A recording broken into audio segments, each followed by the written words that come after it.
nanti masuk Sya'ban perbanyak baca sholawat. Masuk bulan Sya'ban perbanyak baca. Ustazah kan kemarin Rajab abis subuh sama abis maghrib baca Allahumma ghfirli warhamni wa tub alayya 70 kali. Lanjutin apa enggak? Enggak usah. Jadi itu memang bacaan khusus untuk bulan Rajab. Gantinya apa Ustazah? Balik aja kayak yang dulu-dulu. Maksudnya habisnya sholat ibu biasa baca zikir kan? Apa itu? Udah langsung aja. Tapi sisanya hari-harimu perbanyak baca sholawat. Kenapa gitu? Sebab di bulan Sya'ban adalah bulan turunnya firman Allah Subhanahu wa taala, ya ayyuhalladzina amanu shallu alaihi wa sallimu taslima. Wahai segenap umat yang beriman, bersolawatlah kalian kepada Nabi Muhammad dan ucapkan salam kepadanya. Bulan Sya'ban ini adalah bulannya solawatan. Dan memang bulan Sya'ban ini para ulama menyebutnya sebagai syahrut tahliyah, bulan berhias. Bulan bikin kita jadi kelihatan, jadi tambah cakep. Dan gak ada yang bisa bikin kita jadi tambah cakep kecuali kalau kita deketan sama orang yang cakep.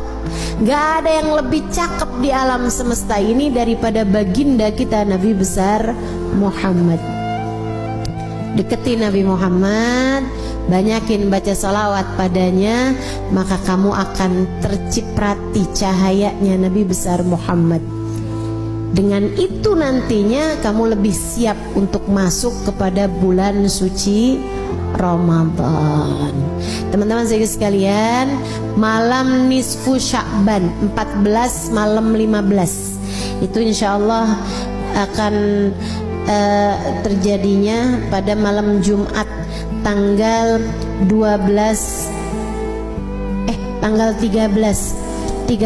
Februari, hari Kemis malam Jumat tanggal 13 Februari gitu ya, malam nisfu Sya'ban, namanya Lailatul Barat gitu ya, malam Lailatul Furqan, malam pemisah nasib-nasib manusia. Kata Allah Subhanahu wa taala dalam Al-Qur'an, a'udzubillahi minasyaitonirrajim. Yamhullahu ma yasha'u wa yuthbit wa 'indahu ummul kitab. Allah Subhanahu wa taala menghapuskan apa yang telah tertulis di Lauhil Mahfuz atau menetapkannya. Apa yang telah tertulis dari nasib-nasib kita di Lauhil Mahfuz, ada yang ditulis, ada yang ditetapkan, ada yang dihapus. Nabi Muhammad ketika menceritakan tentang ayat tersebut, kata Nabi Muhammad, dzaka lailatun nisf min Sya'ban. Kejadian revisinya, isinya Lauhil Mahfuz itu terjadi pada malam nisfu Sya'ban. Innallaha yanzur fi lailatin nisf min Sya'ban fayaghfir illal musyrik wal mudmin wal musyahin. Kata Nabi Muhammad, Allah memandang hamba-hambanya pada malam nisfu Sya'ban. Kemudian Allah mengampuni hamba-hambanya kecuali yang musyrik, kecuali yang pecandu, minuman keras ataupun narkoba dan sejenisnya. Mudah-mudahan Allah selamatkan keluarga kita semuanya dari hal-hal yang semacam ini insyaallah. Kemudian wal musyahin, yang di hatinya masih menyimpan dendam, permusuhan kepada sesama hamba Allah Subhanahu wa taala.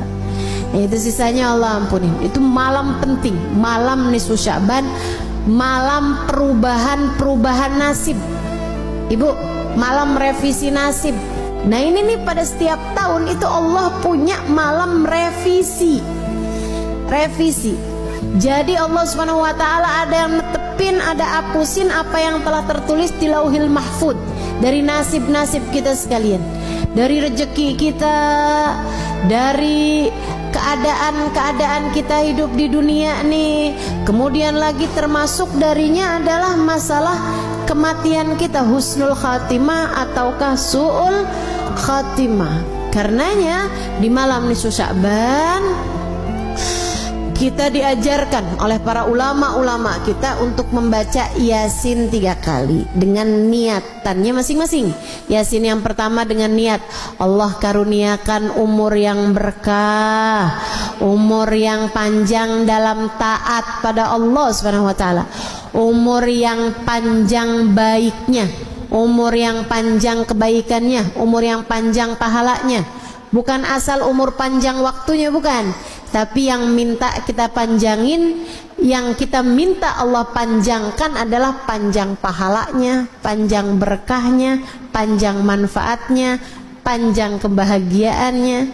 Mau nggak panjang umur di atas tempat tidur terus? Nggak mau kita, nggak mau. Makanya kita minta pada Allah Subhanahu Wa Taala umur yang berkah, umur yang dalam taat pada Allah Subhanahu Wa Taala. Kemudian Yasin yang kedua kita minta sama Allah Subhanahu wa taala biar Allah karuniakan rezeki yang halal, yang thayyib, yang berkah, yang mencukupi kita. Yang mencukupi kita. Biar cukup semuanya. Lagi mau ngawinin anak ada rezekinya. Kan ya? Lagi mau nyunatin ada rezekinya. Lagi pengen ngasih anak-anak hadiah karena lulus sekolah, ada rezekinya. Mau ajak anak-anak jalan-jalan, ada rezekinya. Itu tuh yang enak tuh, rezeki tuh yang kayak gitu tuh, yang mencukupi. Yang mencukupi, cukup gitu semuanya. Mau begini enak, mau ini enak, mau ini enak. Dan gak semua orang punya rezeki yang mencukupi. Kadang rezekinya banyak tapi kayak gak cukup aja gitu. Ada yang kayak gitu. Nah, kita minta sama Allah tuh rezeki yang halal, yang thayyib, yang berkah, yang mencukupi. Yang mencukupi kita sehingga nggak lagi tertarik merezekinya orang. Gitu udah cukup kok, alhamdulillah. Itu yang kita minta sama Allah Subhanahu wa taala. Juga rezeki-rezeki yang lain, karena rezeki itu bukan cuma urusan uang. Rezeki itu bukan cuma urusan harta, teman-teman. Kesolehan anak-anakmu itu adalah rezeki yang jauh lebih tinggi nilainya daripada sekedar rezeki harta. Betul nggak? Ibu-ibu saudaraku sekalian, saya muliakan, rezeki kesehatan menurutmu enakan banyak duit tapi sakit, apa enakan sehat walaupun duitnya pas-pasan? Bisa gitu, sehat banyak duit ustazah, kan nggak jadi pilihan. Bagaimanapun kan tetap lebih enakan kesehatan. Jadi kesehatan itu rezeki lebih mahal daripada rezeki harta gitu. Nah, kita minta semuanya mau Allah Subhanahu wa taala rezeki harta yang thayyib, yang berkah. Kita minta juga sama Allah rezeki kesehatan badan kita, keluarga kita, gitu kan ya. Kita minta juga sama Allah kesolehan diri kita, kesolehan keluarga kita, jadi ahli taat semuanya, jadi ahli ibadah semuanya, insya Allah. Kemudian Yasin yang ketiga, kita minta sama Allah Subhanahu wa taala ini yang paling penting dalam kehidupan kita, yaitu dengan niat semoga Allah karuniakan kepada kita kematian dalam husnul khatimah, biar mati di saat iman begitu kuat dalam hati kita. Kita minta pada Allah agar di saat ajal menjemput kita, kita dimatikan dengan membawa iman dan Islam, bawa cinta pada Allah, bawa cinta pada Rasulullah, membawa bekelan amal-amal soleh, dan membawa dosa-dosa yang telah diampuni Allah Subhanahu wa taala. Jadi pulang nggak pakai bawa dosa lagi, karena semua dosa-dosanya telah diampuni Allah Subhanahu wa taala. Itu yang kita minta pada Allah Subhanahu wa taala, itu yang kita harapkan dari Allah Subhanahu wa taala. Jadi nanti malam nisfu Sya'ban kerjakan apa yang tadi telah saya sampaikan, baca Yasin 3 kali. Habisnya nisfu Sya'ban yang nggak biasa puasa sunnah nggak boleh lagi puasa sunnah. Tapi yang masih punya hutang puasa wajib tetap boleh mengerjakannya sampai di hari terakhir Sya'ban sekalipun. Hutangmu dari puasa Ramadan yang lalu harus dibayarkan sebelum datangnya bulan suci Ramadan.